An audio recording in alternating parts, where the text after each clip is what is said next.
à Jésus. Il veut transformer ton histoire. Amen. Certainement, le diable avait pris ton histoire. Mais laisse-moi te dire que Jésus est venu effacer l'histoire de condamnation que le diable avait écrit. Et il a écrit une nouvelle histoire pour ta vie. Amen. La Bible déclare qu'il est la main de Dieu qui ôte le péché du monde.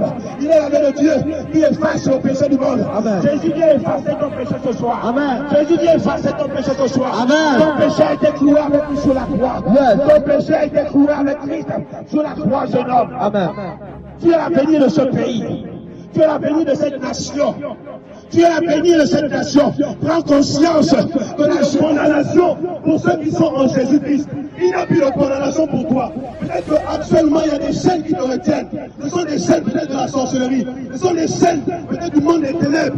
Mais maintenant, en Jésus-Christ, lorsque tu fais partie de la famille de Dieu, lorsque tu es maintenant en Jésus, il n'y a plus de condamnation pour toi. Il n'y a plus de limitation. Jésus est ton repos. Ne laisse pas de t'abandonner. Ce que tu as cherché pendant 12 ans. Ne résiste pas à la parole. Elle est gratuite, elle est fortuite et te fera du bien. Il n'y a pas d'heure comme lui. Nous sommes voyageurs sur la terre. La mort peut arriver. Tu ne connais pas le jour de ta fin.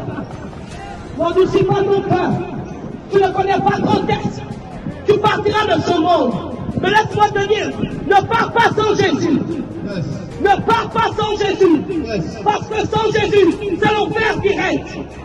Parce que seul Jésus-Christ est le chemin, la vérité, la vie. Il est la porte qui nous mène au Père. Sans lui, il n'est pas possible de voir Dieu. Là où tu es peut-être assis, tu ne t'attendais pas à ce message, mais justement c'est pour te prouver l'amour de Dieu, parce que c'est Dieu qui vient vers toi, ce n'est pas toi, mais c'est Dieu qui est venu te trouver. Tu es assis, c'est pas un hasard, Dieu avait prévu que tu sois là.